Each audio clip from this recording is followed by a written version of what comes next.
কালকের ভিডিওতেই বলছিলাম না যে ডক্টরের কাছে গেলাম আর আমার প্রচণ্ড মাথা ব্যথা করছে, আরও অনেক কিছু সমস্যা হচ্ছে। তো আমার না সকাল থেকে কাজ করতে করতে ব্রেকফাস্ট করতে অনেকটা লেট হয়ে যায়। তো তাই জন্য ডক্টর বলেছেন যে একেবারেই খালি পেটে থাকা যাবে না, ঘুম থেকে উঠে মোটামুটি 1 ঘন্টার মধ্যে ব্রেকফাস্টটা করে নিতে হবে।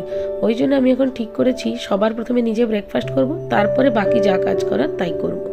আজকে 23শে জানুয়ারি, কুটুসের ছুটি, কৌশিকেরও ছুটি। এখন সবাই ঘুমোচ্ছে, তাই জন্য আমি ঘুম থেকে উঠে আগে ব্রেকফাস্টটা করে নিলাম। এখন বেরিয়ে পড়েছি পাড়ার মোড়ে। দেখো এখানে পতাকা উত্তোলন হবে আর নেতাজির বার্থডে সেলিব্রেশন হবে। এখন যাচ্ছি হচ্ছে একটা কাপড়ের দোকানে, মানে ওই থান কিনবো আর কি। তো এই যে ভিআইপি মার্কেটের পেছন দিকে একটা থানের দোকান আছে, ওখানে চলে এসেছি।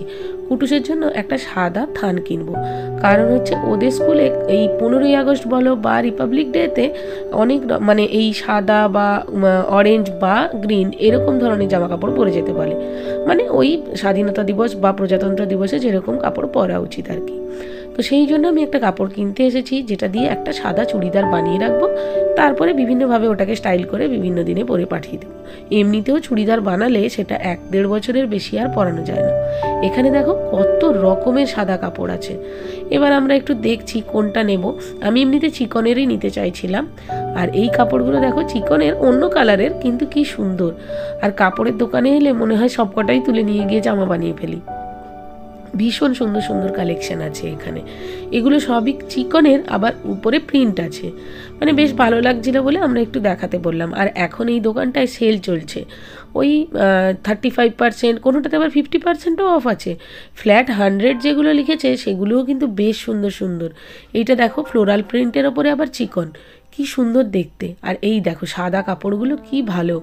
এটা নিইনি কারণ এটাতে চুমকি আছে, তো ওর গায়ে গুটগুট করবে, ওই জন্য নিইনি। আর এই কাপড়টা আমাদের ভীষণ পছন্দ হলো। এটা হচ্ছে 650 টাকা মিটার ছিল, তার উপরে 20% অফ। আর এটাও ভালো ছিল, এটাতে চুমকি আছে বলে নিইনি। এই দেখো এই ফ্ল্যাট 160, এই কাপড়গুলো কত সুন্দর। এবার একটা কুটুসের জন্য শাড়ির কাপড় নেব, যেটা ওকে সরস্বতী পুজোয় পরাবো। আর এই নিচেরগুলো ফ্ল্যাট 100, সবই কটনের কিন্তু, হ্যাঁ। তো বেশ ভালো কালেকশন। আর এই দেখো এই শাড়ি, এই কাপড়টা কিনলাম, যেটা আমি কুটুসের জন্য ওই সরস্বতী পুজোর জন্য একটা শাড়ি বানাবো। এমনিতেই তো ওদের স্কুলে প্রায় দিনই এই ট্র্যাডিশনাল পরিয়ে পাঠাও, এটা পাঠাও ওটা পাঠাও চলতে থাকে, আর সরস্বতী পুজোয় পরবে, বেশ ভালো লাগবে মনে হলো। আর এই কাপড়টাও ভীষণ ভালো লাগছিল, ভাবছিলাম ওর জন্য একটা চুড়িদার বানাই, কিন্তু তারপরে ভাবলাম থাক, অনেকগুলোই চুড়িদার আছে, তার চেয়ে একটা শাড়ি আর একটা চুড়িদারই বানাই। তো এই কাপড়গুলোও বেশ সুন্দর। এই গ্রিনটাও দেখো কি ভালো লাগছে, যাই দেখছি তাই ভালো লাগছে। তো এখন বাড়ি এসে দেখছি ও উঠে পড়েছে, আর মিষ্টুর মা ওকে ব্রেকফাস্ট করিয়ে দিয়েছে। এখন ও এখানে একটু শুয়ে রয়েছে। এই দেখো ছাতা পড়ে আছে, এখানে মিষ্টু ওই গিটার নিয়ে খেলছে। এই অবস্থা। বাড়ি এসে দেখি আজকে তো রান্নাবান্না কিছুই করে যায়নি, মানে সকাল থেকে কিছুই হয়নি, প্রায় 12টা বাজতে চললো। আর এবারে এসেই একেবারে সোজা ঢুকেছি রান্নাঘরে।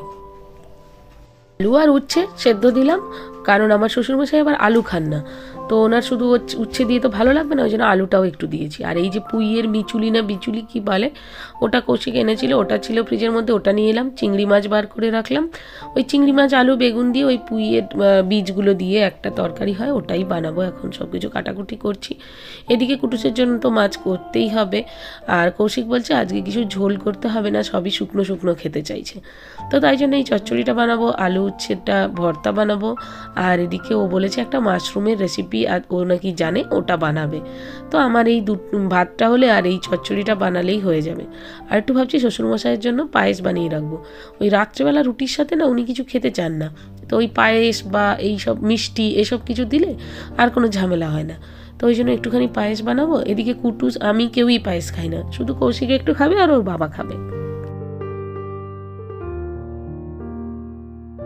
এই তরকারিটা বানাতে কোনো ঝামেলা করতে হয় না, খালি এইগুলো কাটাকাটিটাই ঝামেলা। তো এখন আমার সব কাটাকাটি হয়ে গেছে। এবার কড়াইতে তেল গরম করে তার মধ্যে একটুখানি 5 ফোড়ন, শুকনো লঙ্কা আর পেঁয়াজ কুচি দিয়ে তার মধ্যে সমস্ত সবজিগুলো ঢেলে দেবো।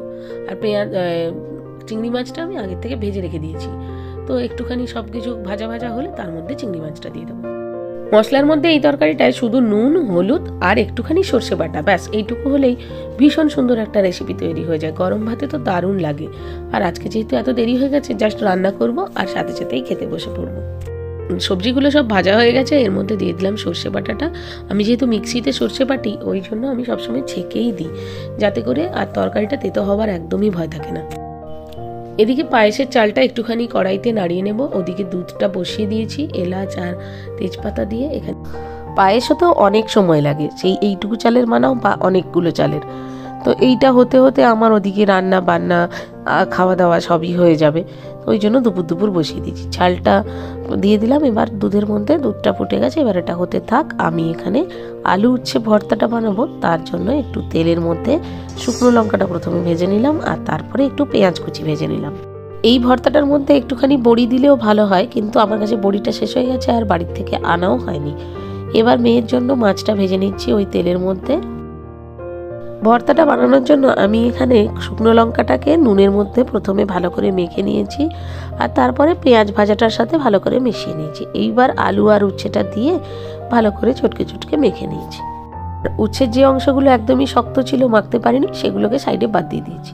আর এদিকে আমার ওই চচ্চড়িটাও হয়ে গেছে, আমার রান্নাবান্না আজকে প্রায় কমপ্লিট। আর কৌশিক শুধু এখন একটু ওই মাশরুমের তরকারি ভাজি টাইপের বানাবে। এদিকে পায়েসটাও মোটামুটি সেদ্ধ হয়ে গেছে চালটা, আর একটুখানি কাজু কিশমিশ দিয়ে দিয়েছি, আর এখানে সমস্ত তেজপাতা এলাচ এগুলোকে সব তুলে ফেলে দিচ্ছি, তাহলে বেশ ভালো লাগে। এখন তো আর এগুলোর কোনো কাজ নেই, এগুলোর ফ্লেভার তো অলরেডি দুধের মধ্যে মিশে গেছে। আর এরপরে দিয়ে দেবো গুড়। গ্যাসের ফ্লেমটাকে একদম লো রেখে গুড়টা দিয়ে দিয়েছি, আর এবার গুড়টাকে ভালো করে মিশিয়ে নিয়েছি। আর এবার একটুখানি ফুটিয়ে নিলেই আমার পায়েসও রেডি হয়ে যাবে। আর কৌশিক ওই মাশরুমের ভাজিটাও বানিয়ে নিয়েছে, আর আমি এখন লাঞ্চটা রেডি করছি। এখন খেয়ে দিয়ে আবার একটুখানি বেরোবো, কুটুসের জামার মাপটা দিতে যাব। আর একদিনের মধ্যে বানিয়ে দেবে বলেছে, দেখা যাক বানিয়ে দিতে পারে কি না। মাপটা তো আগে দিয়ে আসি, তো আজকেই ওই জন্য দিয়ে আসবো। আর 25 তারিখে ওদের হচ্ছে রিপাবলিক ডের অনুষ্ঠান স্কুলে। চলো আজকের ভিডিওটা তাহলে এখানেই শেষ করছি। ভালো লাগলে লাইক করো, বন্ধুদের সাথে শেয়ার করো, আর অবশ্যই আমার চ্যানেলটা সাবস্ক্রাইব করে দিও। আর ফেসবুকে থেকে থাকলে পেজটাকে ফলো করে দিও। আজকের জন্য টাটা।